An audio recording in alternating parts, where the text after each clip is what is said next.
Thank you very much. First, every time I get up to talk in a setting like this, I, feel somewhat humbled that you, would crawl out of bed to come and hear me talk. So first, thank you very much. I'm honored by that. What I wanted to do this morning in the time we had was to start out just telling you a little bit more about sort of how I got to where I am, and some of the things that transpired in my life to bring me to this point. And then based on that was to give you a brief summary of some of the things that I've learned to help balance or manage both a professional life, a family and personal life, and the spiritual life as well, and a few principles that hopefully you can walk away with, and maybe some of those would be useful in your own life. At the end we'll have a little bit of time for some questions and answers, and I think we're supposed to be done by 7:30 or so, and I'm happy to spend a little bit of time hanging around then afterward if there's anybody else who wants to chat a little bit more. So I was born and raised in Pennsylvania. I was the Pennsylvania Dutch country. If you know where Amish land is in Pennsylvania, Lancaster, Lebanon, Berks County, so we were just north of that. My father was from a family of 9. My mother was from a family of 11. I have about 100 first cousins in Pennsylvania. All of them are farmers, and when I grew up, I expected to be a farmer just like my dad was. Right? And Grandpa helped son number 1 buy a farm, son number 2, daughter number 1, got down to my dad at number 8. He was a twin at the end and said, "You're on your own, son." And it worked out that he never bought his own farm. So about the time, and that was okay because I just worked at my uncle's farms when I was growing up. And about the time you start getting 12, 13, 14, what are you going to do? Well, my dad has still never bought a farm, and started considering what else I might do with my life. We went to a UCC Reformed church. That's most like a Lutheran church. I was baptized when I was 6 days old in the church there, so I knew exactly what I was doing when we went forward that morning. I was confirmed into the church when I was 12 years old. I was president of the youth group, and when Linda asked me some years later if I was a Christian, I of course responded yes. I was baptized when I was 6 days old. I was confirmed, and I was president of the youth group. What else do you need? I was very pleased to look like a Christian on Sundays. I mean, you go to church on Sundays, and what do you want to do? Right? You wanted to impress the mothers and grandmothers of the young ladies that you're interested in. Right? So, of course, I wanted to look good on Sundays, and so I, put on my Sunday best, my smile, president of the youth group, all these other kind of things, and of course I had a few particular mothers I was interested in impressing. But the other 6 days of the week I was generally pretty rotten. And as I was in my teenage years, the more, the dichotomy between what I wanted to look like on Sundays and the rest of the week became increasingly large. And so by the time I was 15, I had experimented with, most of the vials of life, from pot, smoking, drinking, sex, everything, else. And, so it became more and more a disparity of lifestyles. About the time I was in 11th grade, it was obvious I wasn't going to be a farmer with my dad. I had started this electronics program. The first time I started playing with electronics, I really liked it, and I thought, this is pretty great. There was a school, Lincoln Technical Institute, that came and did a scholarship exam, and I accidentally took it in 11th grade. It wasn't supposed to be till seniors, but I accidentally took it in 11th grade and won. So ended up that I accepted the scholarship, skipped my senior year of high school, went for my associate's degree at Lincoln Tech, doubled up on some classes, took some extra night classes, and finished my 2-year degree in 1 year. So about the time I was graduating from high school, I went back and graduated from high school at 18 in June of 1979, finished my 2-year degree, my associate's degree, in August of that year. And there was a guy, Ron Smith. For those of you, R.J. Smith, some of you from Intel who are here this morning know R.J. His parents live about 30 minutes from my parents in Pennsylvania. He came recruiting at Lincoln Tech that year. for technicians. Intel at the time was desperate for technicians, so they came all the way out there. And Ron interviewed, I was the last person of about a dozen that he interviewed that day when he came to Lincoln Tech. And this is exactly what he wrote. So you can imagine, you've interviewed 12 people. Right, by the end of 12 people, you can't even, quite tell, the best case you might remember the females from the males, but beyond that, they're sort of all a blur. And this is what he wrote about me. He said, smart, aggressive, arrogant. He'll fit right in.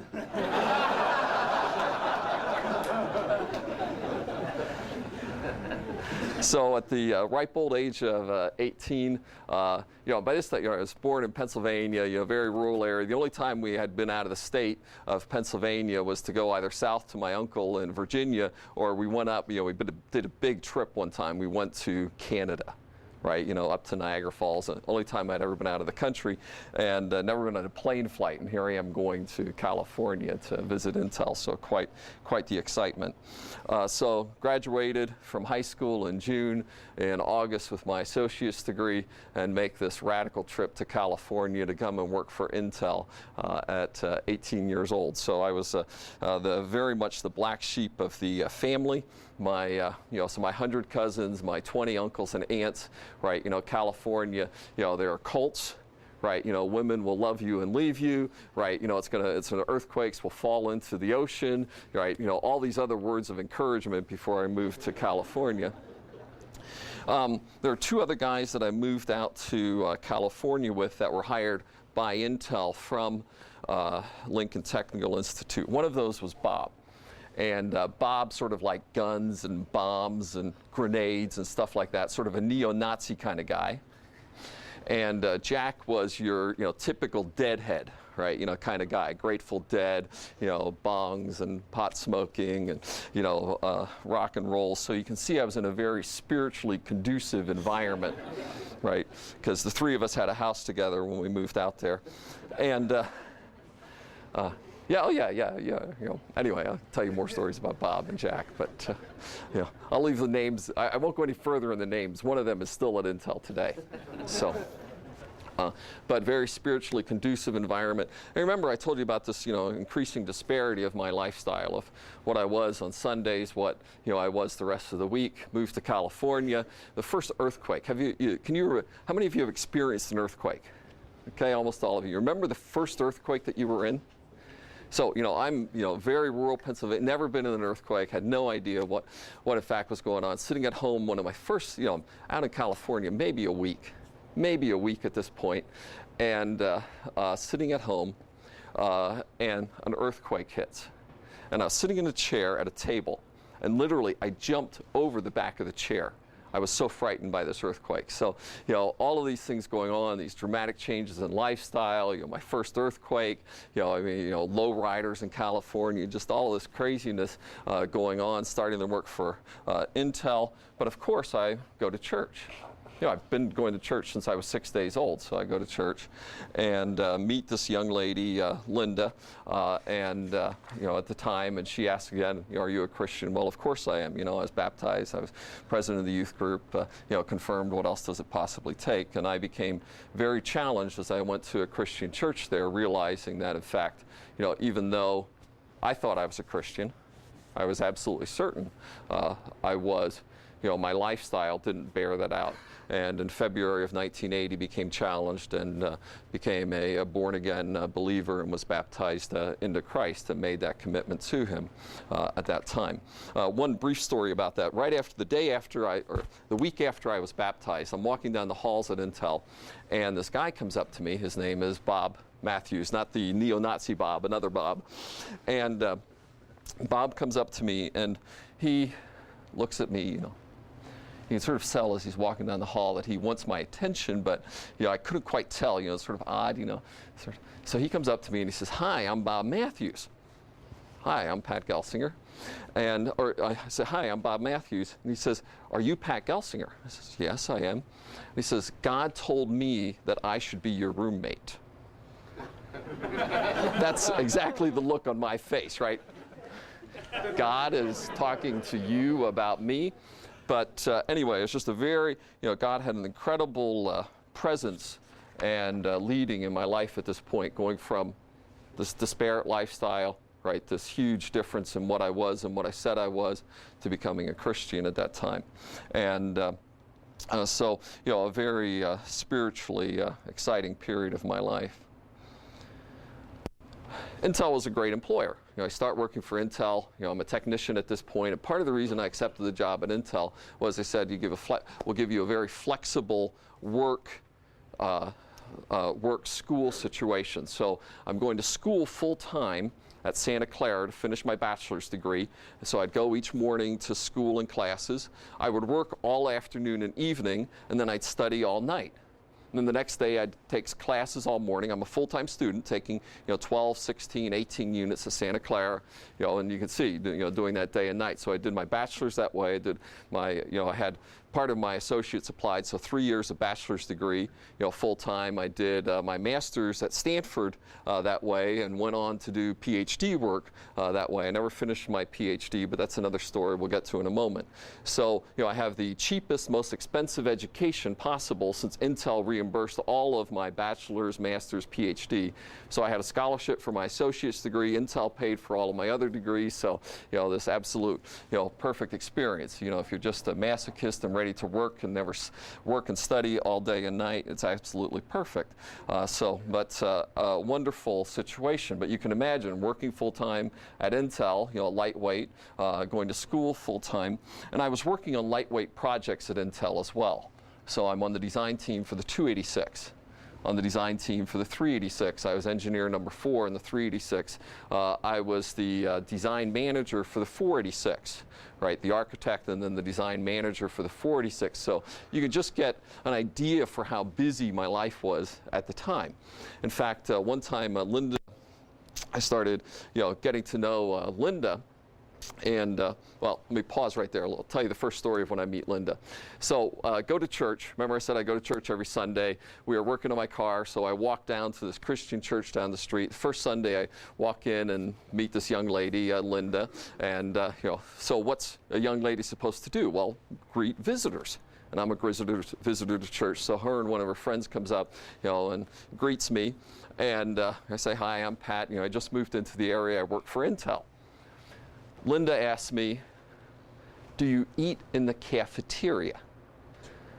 Okay, her first question to me, and I'm like, what an odd question, right? And her girlfriend, they just start giggling at each other. I mean, it's just, obviously I hit some funny bone somewhere with my, peculiar look. It turns out she worked for the company that ran the food service for Intel. So it wasn't a totally stupid question, but it just really struck me as stupid. But, so she starts laughing and giggling, and her girlfriend, and I'm like, the last thing I need is some silly high school girls.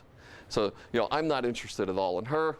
Right, she looks at me and says, a smart aleck 18-year-old kid, she's 3 years older than me, she has no interest at all in me whatsoever. So, we start out just, absolutely perfect. She thinks I'm, a smart aleck kid. I think she's a silly high school girl. Absolutely no romantic interest whatsoever. But we get to know each other better over time, and in December of that year, she took pity on me. I was a poor transplant. I moved out in October. I have no money, no vacation, and I'm stranded in California for Christmas. And Christmas was always a really big deal to our family. That was always the thing. My mother makes a huge deal about it. So Linda takes mercy on me and invites me over for Christmas. And, so remember, I'm a single guy in California. So Linda invites me over. Her father's out of town. Her mother is there, and her grandmother. I have 3 generations of good cooks. Do you know how long it took me to decide to say yes to go over for Christmas dinner? Right. It's like, no problem, so I go over there. And we have this absolutely fantastic evening. Right, just playing games, doing other things, just wonderful interactions, and her grandmother and I just hit it off. We're playing like a card game. And I'd say, Grandma, play this card. And she'd play it, right? And back and forth all night long. It was just perfect, it was a wonderful evening. And as I'm leaving that night, she closes the door, right? Grandma closes the door, looks at Linda and says, he's the one.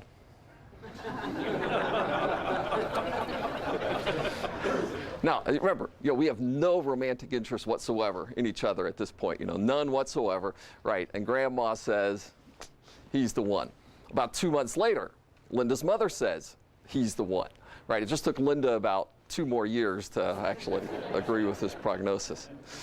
So I'm so a very, very intense period of time because I'm working full time at Intel, these lightweight projects. I'm going to school full time, and I'm starting to get acquainted with this Linda, and we're starting to see each other date and so on. And but I have this crazy schedule. I'm working, going to school full time, and so on. And so Linda's other girlfriends, they're seeing their boyfriends, 3, 4, 5, 6 times a week. Linda and I go out on Friday night, period. Right, and we'd see each other at church on Sundays, and that's it. And one time she complains about this. We do a time study. I explained to her, here's my schedule. Here's where you fit in. Just so on like that. Well, one time it's a Thursday night, so we went out on Friday nights. It's a Thursday night. She had a huge fight with her father, and just real conflict. And so she asked me, "Can you come over and talk?" Didn't have any big tests the next day, sure, I'm a flexible guy, no problem. So I go over on Thursday night, and we talk and, work through all of this kind of stuff. And at the end of our time together on Thursday night, she says, "So what are we going to do tomorrow night?" Okay. Well, sorry, you had your night. I got to study tomorrow night. Yeah. And she still hung around. Can you believe it? Anyway, a very, very intense period of time in my life, and through that, really learning some of the principles I'll talk to you about in just a second about how to manage faith, family, and work. Linda and I, we dated for 2 years. After we had been dating for 2 years, and I was in the slow path to matrimony, the very slow path. I was going to finish my bachelor's, finish my master's, finish my PhD, maybe some postdoc work, I have this is my plan, right? I'm working full time, I'm going to finish all of my degrees before I start a family, going to get all of this done. That was my plan. Well, Linda had a disease called endometriosis.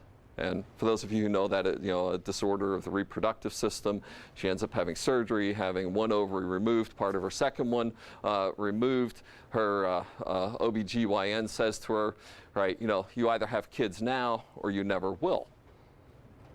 And, we're dating, but no big commitments. So she comes to me, armful of medical books, and explains the situation, right? When we get together about this, somebody walks into your apartment with an armful of books, like that, you're sort of like, I'm in trouble, right? You just know the second you start the conversation.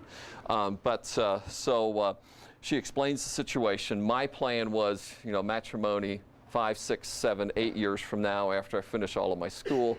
I struggle, pray, I'm challenged over this all summer long, and we decide to get married at the end of the summer in 1981, made that decision in 80, I'm getting my years right, in 82 we get married, and remember, she has one ovary removed, part of the second one removed, doctor's not sure if she'll ever be able to conceive, and so we were absolutely delighted that after just 3 months of pregnancy, 3 months of marriage, she became pregnant, and Elizabeth, would you stand up, my fine daughter? Okay, there you go, and we named her Elizabeth after the mother of John, who was barren as well, and from this womb that was tattered and operated on, uncertain if you'd ever be able to have children, came Elizabeth, and she's almost 20, and down at Western Baptist now in her second year. We also had Josiah, who just is turned 17, or just turning 17, Nathan, who's almost 15, and Micah, who's 13. So 4 wonderful children from this part of one ovary. Now, if, So in addition to full-time work, and as you can know, Intel's not a very intense company, right? Full-time school, we're now also starting on full-time family. Now, life is getting really pretty busy, really pretty challenging. And how do you keep all of these balls into the air? And sort of the picture, that I put in your mind is a picture of a juggler. Family, work, work, work, and then trying to have your personal, spiritual life as well. So as I was going through my life, I got to the point, you have a sort of set of unwritten set of goals in your mind that you're trying to accomplish. You may have never written them down, but I wanted to finish school, had certain family things, certain other work objectives, and I got to this point in about 1991, 92, where all of a sudden I became very aimless. It's sort of like, I wanted to be an inventor. I got a patent. I wanted to write a book. I finished writing a book. I wanted to accomplish certain projects at Intel. I had finished those. And all of a sudden, I sort of like got to the end of something, but I hadn't really decided what was next. And very, very aimless, and really struggled for a period of time. And I had already finished many of the life goals I had, and I never really sort of crystallized what it was I wanted to do next with my life. And I think so often in our life, and this is the first principle I want to challenge you with as you try to manage or balance a busy life. So often you get to the point where, in fact, you haven't decided what you want to do. You haven't decided what you want to get done. Where are you going? What are you trying to get done? You'll make a plan for everything else. You'll make a vacation plan, a project plan, a renovation plan, or everything else, but you have no plan for your life. You don't know what you want to accomplish. And your most valuable asset is your time. But you don't have anything in mind for what you want to do. So the first thing I challenge you with is developing a personal mission statement and goals for your life. And I'll just, read you a couple of mine very quickly. Mission statement: I will be a Christian husband, family man, and businessman. I will use every resource God provides me to carry out his work on earth as set forth below. So clear mission statement for what I want to be, vision or values. This is what I want to be known for. Right, values, I'll read a couple of them. Number 1, work hard in all that you do. Number 5, live by Christian principles. Number 8, seek the counsel of others frequently and thoughtfully. Right, and then in good Intel IMBO style, for Intel folks here, very specific goals. These are the things I'm going to accomplish with my life. Number 1, make my marriage an example of that laid out in Scripture. Number 4, write a book explaining the things God has taught me. Number 8, give an increasing portion of all that I earn to charity. Number 9, provide financially for my wife, children, and grandchildren, and so on. But a very, very specific plan for what I want to accomplish with my life. I challenge each one of you to consider doing likewise. Because if you don't know where you're going to go, how do you decide when you get these competing priorities? And if you don't have any path for where you want to get to in life, well, which one do you put time on? Right? And instead, I think you're an aimless mess. You're just bouncing from project to project with no idea of where you want to be in the long term. So, personal mission statement and goal. I would also offer you my own as an example in writing yours if you care to have a copy. Just make sure you note email address on the comment card that they'll talk about at the end, and I'll happily make that available to you as well. So, challenge number 1, a personal mission statement and goals. Number 2, right, is prioritize your personal time in your life. Right, clearly put in place your personal spiritual time, personal devotion time, your personal development time, whether those exercise or whatever it is you want to do. Make sure you do those things in your life. For me, one of the things I said in my life, I want to have personal devotion times every day, be in the Word and prayer. One of the ways I help myself do that is, I read the Wall Street Journal every day, except days I haven't had my devotion time. Because I won't read the Wall Street Journal until I finish my personal devotion time. So some weeks I get to the end of the week, I'll have 5 unread Wall Street Journals on my desk, and one of the kids will say, "What's that?" I'll say, "Shut up, kid." Right? I just, sort of this cruel reminder that I haven't, executed it. But in your own life, prioritize and execute in your personal, devotion time, on your personal development time. Third challenge would be to prioritize your personal relationships and family time. How do you make sure that those things don't get squeezed out of your life? One little story about this, PC Expo. I was in charge of a project at Intel. We were going to launch that project at PC Expo, and I was in charge. And I was expected to go back to New York City and do that announcement. When we started the project, we didn't know the timing of the introduction and so on. It sort of came together. Well, it turned out that PC Expo fell right on top of the family vacation that we had planned. Serious conflict. Family vacation announcement at PC Expo. I decide I'm keeping my commitment to the family to do to do vacation, and tell Andy Grove that I'm not going to do the PC Expo launch. Okay? Now, for those of you who've ever been in a direct conflict with Andy Grove, know that this is, quite an enjoyable experience. I was on his blacklist.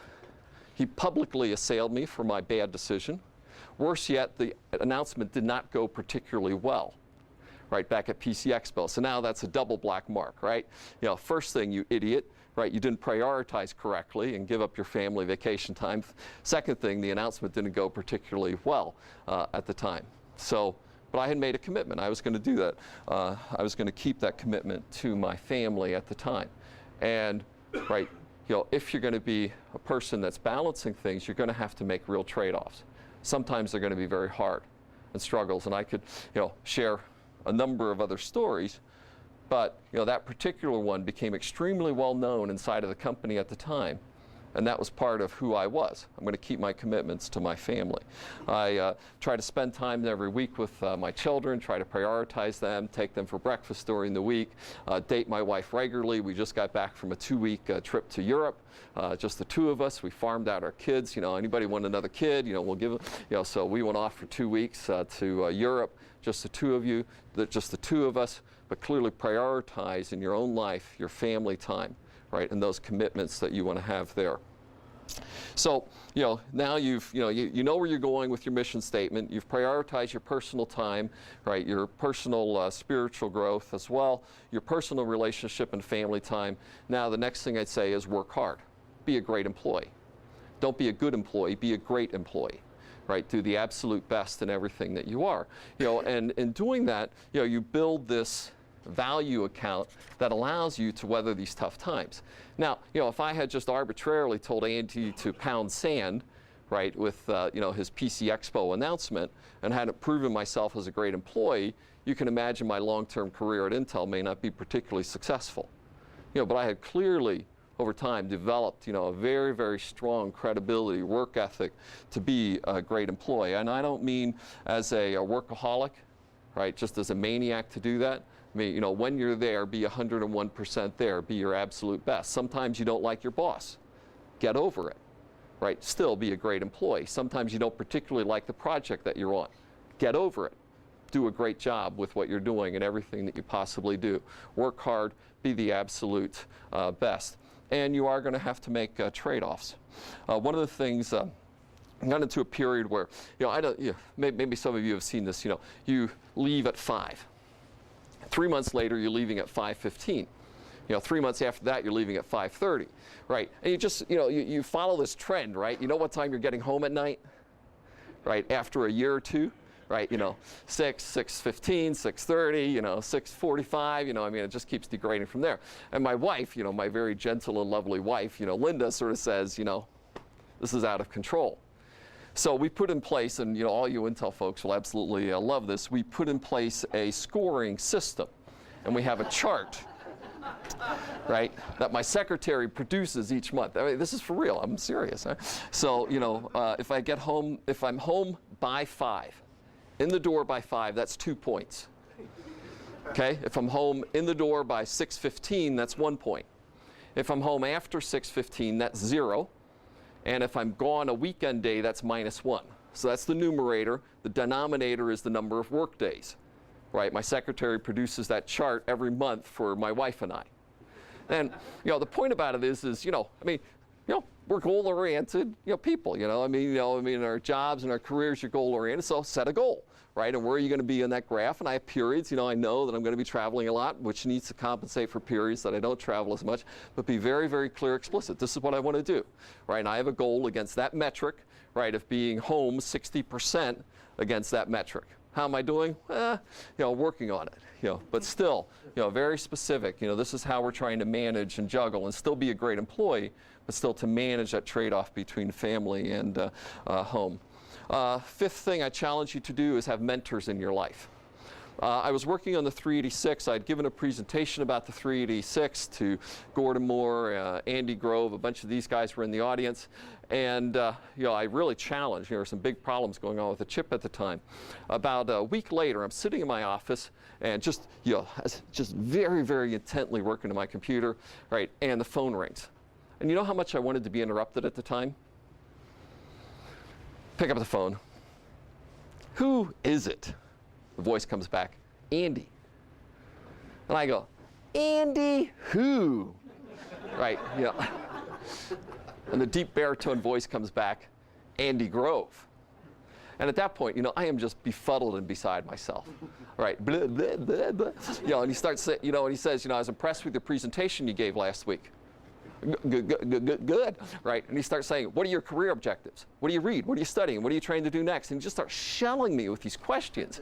I mean, it's like a rapid fire machine gun. And I'm so beside myself for my, my arrogance and condescending, response to him. I can barely respond. And after, a minute of this, he says, those are lousy answers. They were.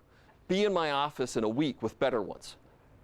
And that began a mentoring relationship where Andy, every couple of months I'd go see Andy and he would mentor me in my career and profession.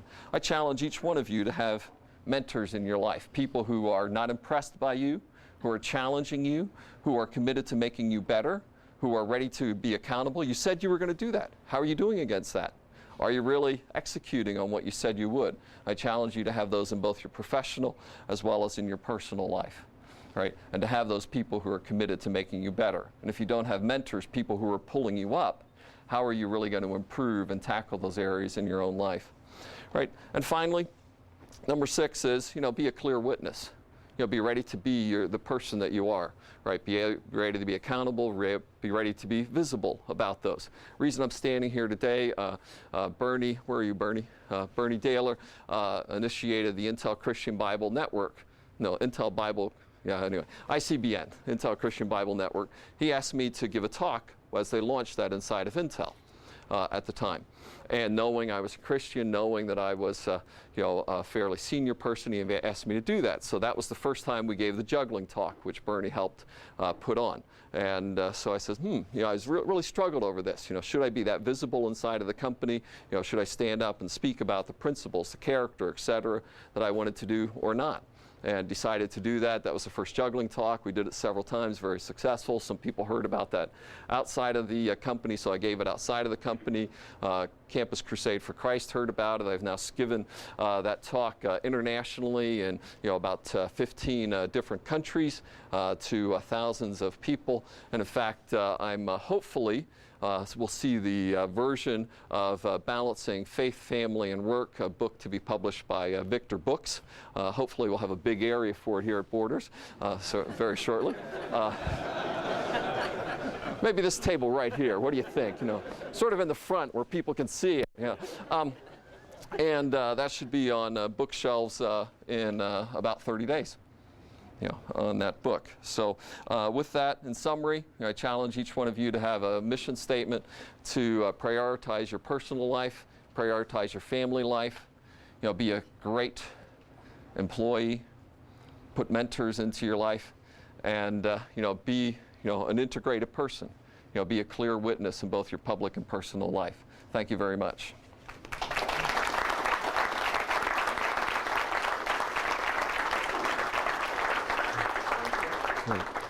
We have really, I can see why there's a sellout crowd today, because I think he could touch each one of us in very practical areas in our life. And I just want to thank you. Okay. We've really enjoyed Excellent. having you this morning. Excellent. Thank you. Okay. Questions? Want to get to work? Okay. Yes. Hi, my name is JR, and there's two I have, but I'll just start with one. Okay. And one of them is mentoring relationships are not as simple as just finding someone and going, "Well, I'd like you to be my mentor." Right. Any suggestions on how to initiate a mentoring relationship? So, two specific comments for that. One is, picking somebody to be your mentor. Think about what you want in a mentor. Think about what where are you wanting to improve, where you want to work on, and find sort of the people that are strong in those areas that you think can help you, right, in that regard, and be thoughtful about it. And then be ready to go, in my case, Andy Grove sort of dropped out of the sky to be my mentor, right? Other ones haven't been, I've had other mentors, right, in other areas over time. Don't assume there's only one in your life. But then go and ask them, right? And imagine, right, what's your name?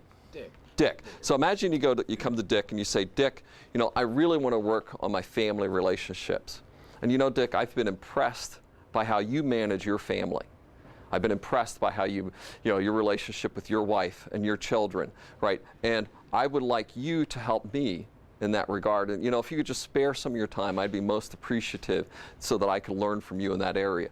Now Dick at this point, his head's so far up in the clouds. I mean, he is just floating for this. But, be ready to go and ask, pursue. And sometimes they don't work. Be ready to cut them off when they don't work, in a respectful and thoughtful way. But sometimes they don't work. And, it's not like you need a lot of time to be a good mentor. You need some commitment of time and, and go pursue people in that regard. So, what you want to get out of it, right? And then be ready to go and approach people in a very thoughtful and respectful way to ask them to play that role for you. So do he need to pray? Does he need to pray before that? Does he need to pray before that? Yeah. Absolutely. So Yeah. I prayed for asking you a question because I don't know what's a good question for Intel CEO. So first words I read this morning is, let's see, Ecclesiastes 1:18. For with much wisdom comes much sorrow, the more knowledge, the more grief.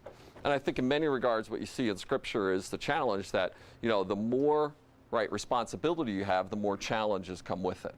Right, and I think that's a fairly consistent, thing. And if you're a pessimist, when you wake up one morning, it sounds like grief, right? If you're an optimist that morning and you've taken your challenges, before the Lord and are excited about it, it's much opportunity. And I think that's really the challenge there is the more accomplished that you become, and the more knowledge, the more skills that you have, right, the more challenges that come with it and the more responsibilities that come with it. And I'd emphasize, I think the principles that we've talked about this morning sort of reinforce, right, as you become more successful, they become more important, to have those priorities, those mentors, those other things in your life. Another question, yeah. How is your relationship with your extended family in Pennsylvania grown through the years, or do they still consider you the guy that never had a farm? Yeah. Well, it was very interesting because the first few years of it, I was just the black sheep, right, of the family. I mean, everybody's farmers, they see each other, I mean, imagine 101st cut, you come up to a stop sign in Robizonia, and if there's a car coming, you'll wait. Because if you don't recognize the car, maybe somebody new in town, maybe somebody got a new car, who knows, I mean, sometimes you just stop at the stop sign and have a conversation for a while, I mean, it's, a very small town kind of thing. So, it's very much a black sheep. And for many years, right, it was very much this sort of odd thing when I'd come home. And as, I've been accomplished over the years, obviously there's more respect that comes with that. But, I find, in my own life, part of it for me, getting out of that environment allowed me to become a very different person, right? And going back into it is one of the most uncomfortable things I do. And, for those of you who are Christians, right, witnessing to your own family, right, and having really, it's one of the hardest things, right? Because it's sort of like, when Jesus went back to his hometown, you're the carpenter boy, right? You're not Jesus the Messiah. And I think, for any one of us, that relationship, right, as we mature and become, right, even if, even not as Christians, to go back and be a different person as you've matured and grown back to your family is very challenging. It's challenging for me, but clearly over the years, we've worked on that and, made real progress there. Yeah, Roger. Yeah. How much sleep do you get a night? Do you have any tips on how to...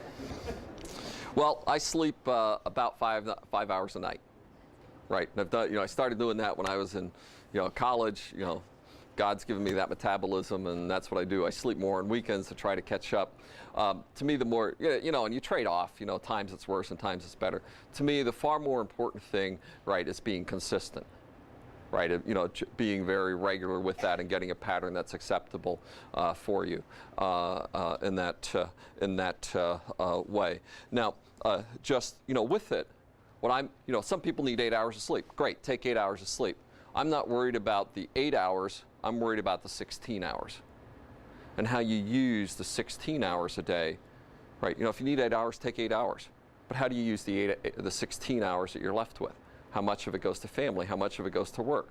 How much of it goes to mindless entertainment that has no redeeming or productive value? How much of it goes into those other areas? And that's what I think you need to be concerned about, is how you utilize those hours, right, of the day, right, to accomplish your objectives and mission. Okay. Yeah. You mentioned being irritated by being interrupted by Andy. I think we can all relate to that when we're focused. I've heard you're very responsive on email. How do you manage to be responsive and be focused?